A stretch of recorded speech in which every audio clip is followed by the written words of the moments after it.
Sit down in your chairs and buckle your seatbelts, class, because today's lesson is the longest known Old English poem, Beowulf. I know what you're thinking. Oh my god, a poem? Boring. An Old English poem? That's worse. Well, I'm here to tell you. Shut up. Beowulf is epic. Get it? Because it's an epic. Before we get into the meat of the poem, I'm going to tell you a little bit of the history about it. Think of this as fun facts, because this is fun. We're having fun. Fun fact number 1. Beowulf is technically unnamed and the author is unknown. That's why if you pick up a hard copy of it, the authorship is anonymous. But it will have translator credits. Speaking of the author, that brings us to fun fact number 2. It's most likely written by at least 2 scribes around 1000 CE. It changes author mid-sentence. Fun fact number 3. Although it has been translated multiple times, it's relatively difficult to understand due to the damage and the general messiness of the scribes and the way people copied things, and because of how old and distant that point of time is now. So yeah, sometimes scholars disagree on how to interpret it. Anyway, here's the story. The story takes place in 6th century Scandinavia and Denmark. The very start of the story just talks about how awesome the Danes are. Those are the dudes who live in Denmark. It gives us some incredibly unimportant background information that doesn't really affect the plot. This happens a lot in the story. We are then introduced to King Hrothgar. I'm sorry if I butcher anyone's names. The ruler of the Danes, the dudes who live in Denmark. He is such an awesome king, and the kingdom has been peaceful for so long that he decides that they should build the most fabulous mead house ever. Once complete, he names it Heriot. It's such a successful building, they have ragers every night, drinking and singing. But all their partying disturbs the demon who lives in the nearby moors. This is Grendel. He's somehow a distant relative of Cain, and he absolutely hates parties and singing. So, like the Grinch, he's all like, they have bards singing? Harps? What's next, Alice Cooper? So after they party all day, the king goes to his fancy bed, and he just lets the rest of his guests crash in the mead hall. Keep this in mind, they do this every day. That night, he sneaks into the meat house and eats/kills 30 Danes, and sneaks back off to the marsh. The king wakes up and realizes what happened, and the whole kingdom mourns the death of their friends.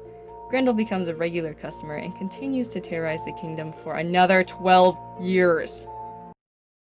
Beowulf hears what's going on in Denmark and sails there with his comrades. The Danish Coast Guard doesn't like this and asks, what the heck do you want? If you want a war, that's the last thing we need right now. Beowulf says, it's cool, I'm here to help, and my dad was really cool, so you should listen to me. The sentinel passive-aggressively hints at the fact that Beowulf can't defeat a monster, but since Beowulf has good intentions, he'll lead them to the kingdom anyway. Once they get to the kingdom, the sentinel leaves and is nice now because Beowulf wants to help. He says that he must continue his obsessive job as watching for hostile warriors. Beowulf greets and explains to the king that they come in peace and they just want to exterminate the monster. He boasts about how amazing he is and how he is the man for the job. He even claims that he will fight Grendel unaided by comrades, weapons, or armor because that's what Grendel has to do. Then they eat food.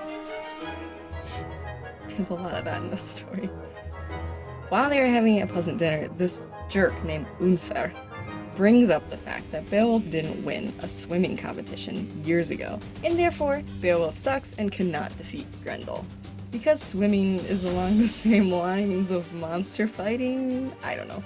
Beowulf clarifies that this was never a swimming competition, and that he was chilling with a friend, and there also happened to be a sea monster that he was fighting. Beowulf continues to pull an Uno reverse card on Unfer, calls him a loser worthy of damnation. Everyone rejoices at the sick burn that Beowulf just dealt, and they exchange presents. Then, everyone goes to bed.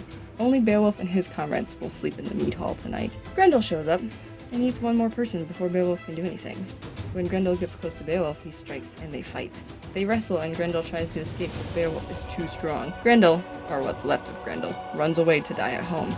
Everyone rejoices at how amazing Beowulf is, and they have a party. Some people wonder if Beowulf should be king, but no one says anything out loud because they don't want to offend their current king. They sing a freaking song again, and it references the fire dragon, which is important later.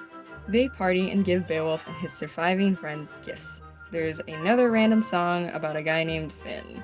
They party, and they all go to bed drunk in the mead hall, except Beowulf and, the royal people. This is when Grendel's mother shows up to avenge her son. She kills and eats the best friend of the king. In the morning, they find out his friend was killed and apparently know it was Grendel's mom. They ask for Beowulf to kill her too, and he obliges because he knows he's overpowered, but he thinks that if he dies in battle, that would be cool too. As they track down the monster, they find the head of the friend who had died.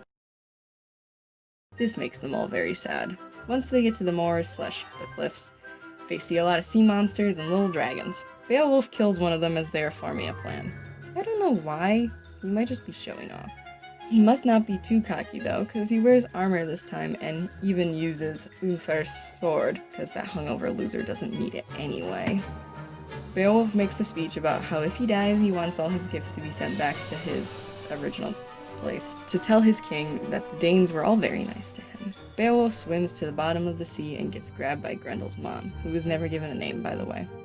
She takes him into her underwater lair. Beowulf fights her, but the sword is useless against her. He tries to wrestle her like he did Grendel, but she is too strong and beats him. She draws her own sword. He grabs the giant sword from her stash of treasure and he kills her with it. Then he finds Grendel's dead body and chops off his head too because Beowulf is extra. Their blood melts the sword. He takes Grendel's head and the broken sword hilt back up to the surface with him. Up at the surface, only the gates remain. The Danes left because the gory water made them think that Beowulf had died. When Beowulf returns, the Geats rejoice.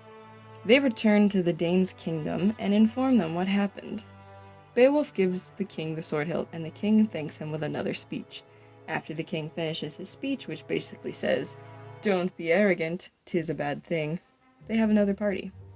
The Geats get ready to leave, and frickin' Ulfr gives Beowulf another sword as a gift, which Beowulf accepts. Beowulf makes a speech that if the Danish people need him again, he will help, and they cry and exchange gifts again. The king tells Beowulf that he would make a good king, and that he has healed the strife between the Geats and the Danes. Beowulf gives the Coast Guard sentinel a sword, which they hang up in the mead hall or something, which begs to question, is that Ulfr's sword? Did Beowulf seriously just re-gift his sword? He just walks in one day and he's like, dang, that sword looks familiar. Beowulf and his comrades sail back. Beowulf tells his adventures and he shares the gifts with his family and even rags on another country. Time goes by and Beowulf becomes the ruler of the Geats. 50 whole freaking years! Eventually, a fire dragon is miffed when a servant tries to steal a gem cup from a giant treasure hoard. So what does an angry dragon do? Well, it destroys a kingdom, of course. So Beowulf gears up for battle yet again. Keep in mind he's old now. He wants to fight alone, but takes 11 comrades with him in search of the dragon's lair. When they get to the cave, Beowulf makes a speech to say goodbye because he's pretty sure he'll die. Then he calls into the cave. The dragon answers with fire. Beowulf and the dragon fight. His soldiers lose their nerve and they run away, all except his kinsman, Beowulf. They fight together, but the dragon bites Beowulf's neck. Beowulf pulls out a knife and slices up the dragon. They both kill it. Beowulf is dying from what seems to be the venom from the dragon. Beowulf stays with Beowulf as he says his final words. He concludes that he has lived a good life, but even though he's upset that he doesn't have any heirs to take over his throne, he tells Beowulf to bring him treasure. Seeing the treasure makes him happy, and he gives Beowulf his fancy armor and asks that they build a fancy tower so high that sailors can see it and think of him. Then he dies. The other soldiers emerge, and Beowulf gives them what for, shaming them for being cowards. The kingdom holds a giant funeral for their king, and they worry that their enemies will attack them now that their powerful ruler is gone. Beowulf gives a speech, and they push the dragon's body into the sea. They burn Beowulf's body, and they build him his funeral tower. They're all sad. Beowulf was so amazing. The end. So yeah, sorry to leave you on such a depressing note, but that's the story of Beowulf. Okay, bye.